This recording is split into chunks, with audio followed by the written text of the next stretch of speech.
Before we move on to the next exercise, I think I want to give you more context of what you're building. Because I think that's one of the things that I found as a professor for many years is we give out syllabus, we give out grading systems, we give out textbooks, but what are we building? And how can we really take a look at it and have something that can apply in high school, apply in college, trade school, university, and applies for the rest of your life? We know that in our lifetimes, the number of commercials and brands we see, from iPod to Nike to clothing brands to shoe brands to food brands. But what's the brand that we can believe in? Well, we've developed a concept called Me Inc. It's a mindset. It's something that you can really take confidence in, that this is what you're building for the rest of your life. And we call it Me Inc. and the 8 cornerstones of high performance lives, learning, and careers, because it makes connections through all of those things. In Me Inc. and the 8 cornerstones, the first one is attitude.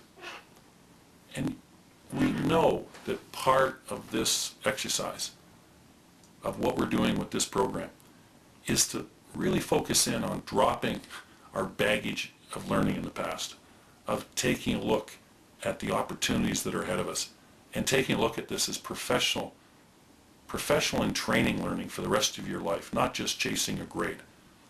So all of those concepts of attitude, and you can read more within the book, but building that positive perception in relationship to online learning, hybrid learning, and classroom learning for the rest of your life. Number 2 is developing an educational and career vision. And that vision evolves over a period of time. It goes from, at one time, knowing what you don't want to do, not what you want to do, to finally deciding on the education you think you might want, but maybe not quite sure the industry. And then starting to figure out the industry you want and the education, and then starting to get a really clear evolution of what is a clear and realistic understanding of the education and skill set you need for a career, and where you can get that education, and then starting getting into applied learning, internship, apprenticeship, experiential learning in your first job. And that vision comes with a lot of flexibility, because most of us, well over 90% of us, make some changes along the way and some adjustments. So it's being open to plan B and plan C. And please, as an exercise, talk to your family, talk to friends, talk to faculty, talk to people, and when you talk to them about their career paths, you'll find out it's not a straight line for most of us. The small majority, it's a straight line. I wanted to be a nurse, and you went on that direction. I wanted to be an accountant, I went on that direction. But most of us start with one interest, and then it diversifies into another interest and another interest, and an evolution into a career, and it can continue to change. The next one is self-management skills. Research has shown that the number one thing that separates high-performance economic earners from low-performance economic earners is self-management. What is important for you to do today and right now, and how can you get that done?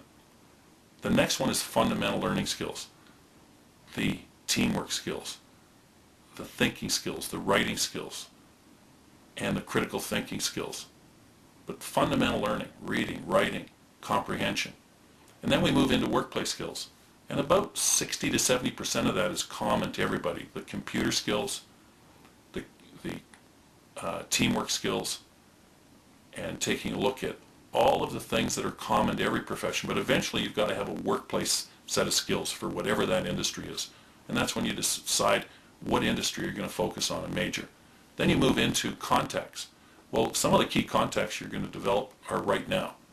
The faculty you're working with, the students that you cross paths with, and the people you start working with in your part-time jobs, your internship, and those contacts, networks, and mentors are all building over a lifetime. The next one is experience. How are you building? And that experience starts from volunteering to service work, through part-time jobs, and a constant evolution of what experience base we're building out over a lifetime. And finally, personal life. And we'll talk about that later, and it's in the last chapter, talking about college life. Because there's more and more research now of the connection to our ability to be high performers when you take a look at fitness, nutrition, sleep patterns, yes, even sleep patterns.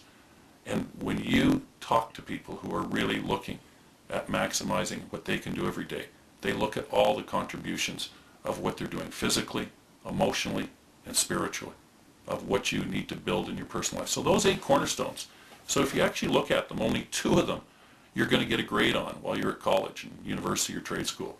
You get a grade on some of your fundamental learning skills and your workplace skills, but all these other components in cornerstones are what you get hired, fired, what you build your life around, and you find a lot of satisfaction in.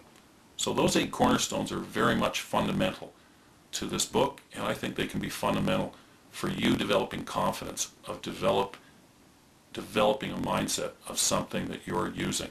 So do become familiar with those areas, and know that the real link through all of them is that you have to manage the building of those cornerstones.